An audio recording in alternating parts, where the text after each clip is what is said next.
जय सच्चिदानंद।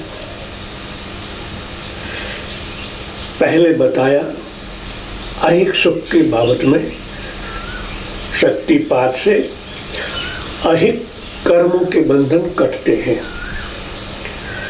हयात में, वर्तमान में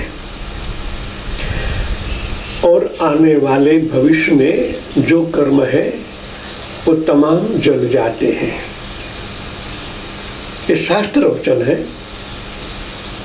प्रश्न ये भी खड़ा होता है कि साक्षात्कार हो जाने के बाद फिर से क्यों कर्म का बंधन लगता है। यहां तक तो बैलेंस हो जाता है, फिर भी मानव स्वभावगत जैसे हम बाहर निकलते हैं तब जो स्थित प्रज्ञता होनी चाहिए, जिनके साथ तार हमारा जुड़ गया है, उनकी ओर हम पीठ रखकर कार्य करना चाहते हैं। पुरानी आदत। तो जो तार परम तत्व से जुड़ा है वहां एक कट होके बिल्कुल तंतु जैसा हो जाता है। तंतु में इसलिए कहूं अभी आप जीवित हो, मगर उनसे पीठ करने से जो प्रकाश का फोर्स आता था वो क्षीण हो जाता है और स्थित प्रज्ञता न रहने से फिर कर्म के बंधन में हम बंध जाते हैं।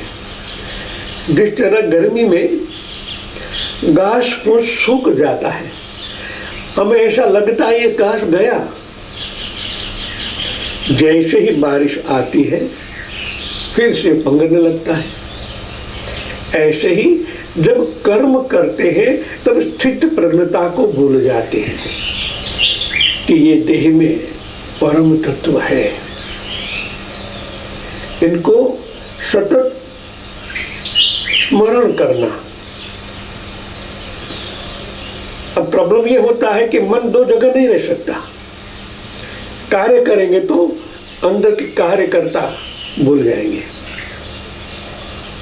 इसलिए ही मैंने नई पद्धति आपको दी थी ना कि आंखों से देखने वाला है वही चिंतन, वही चेतन है, आंख निमित्त मात्र है।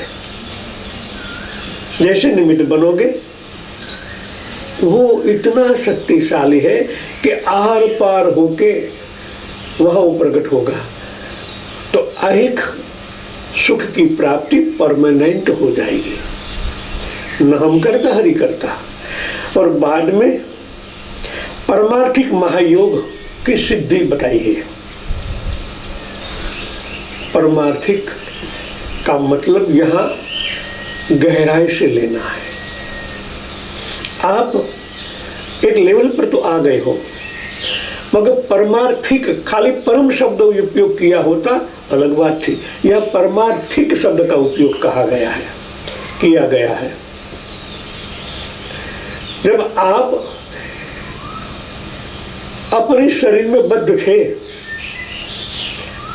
अब परम तत्व के साथ जुड़े हो, अनंत कोटि ब्रह्मांड के साथ आपका कनेक्शन हो गया है। कनेक्शन होने के बाद उनको अपने देह से प्रकट करना, इनको ही परमार्थिक कहा गया है। कर्म करने का संकेत है ये,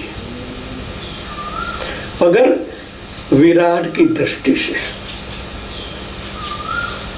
सबके अंदर यही परम को देखना, शुरुआत वहां से होती है। तभी भले यहाँ आपके अंदर आपने पीठ मोड़ ली है, मगर आपकी दृष्टि में सकल सृष्टि में जब परम का अनुभव करने लगते हो तो वो कनेक्शन फिर से चालू हो जाता है। बहुत गहराई की बात ये है। भले अंतर्मुखी से आपने पीठ मोड़ ली है, मगर जब आप परम सर्वव्यापी तत्व जो है सकल सृष्टि में जिनका व्याप है, जब उनको भी आप वहां भी परम देखने लगोगे तो ये कनेक्शन परमानेंट रहेगा और कर्म का बंधन नहीं लगेगा, क्योंकि आपने स्थूल को छोड़कर सूक्ष्म की और ही गति बनाई हुई है।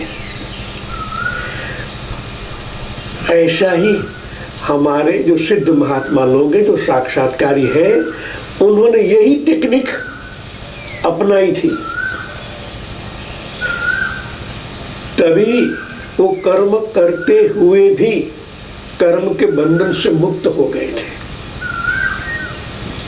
संत ज्ञानेश्वर जी है, नरसिंह मेहता जी है, श्री अरविंद है, स्वामी विवेकानंद परमहंस योगा, ऐसे तो हमारे भारत भर में कई महात्मा की भूमि छाई हुई उन महात्माओं से, मगर हम उनको नहीं ढूंढते हैं। माया की ओर हमारा शुरुआत है तो फिर से वो कनेक्शन हो जाता है कि माया में मायापति नहीं है। मायापति तो अंदर भी है, माया के अंदर है तब तो माया सक्रिय है, मगर हमारी दृष्टि इतनी तीक्ष्ण नहीं होती। क्यों? कि हमने आंखों के द्वारा प्राण को नहीं संधान किया। प्राण से संधान करने से दिव्य दृष्टि प्राप्त होती है। हर एक के अंदर वही परमात्मा को देखना, मतलब आपका लिमिटेड करंट अनलिमिट के साथ एक हो जाता है।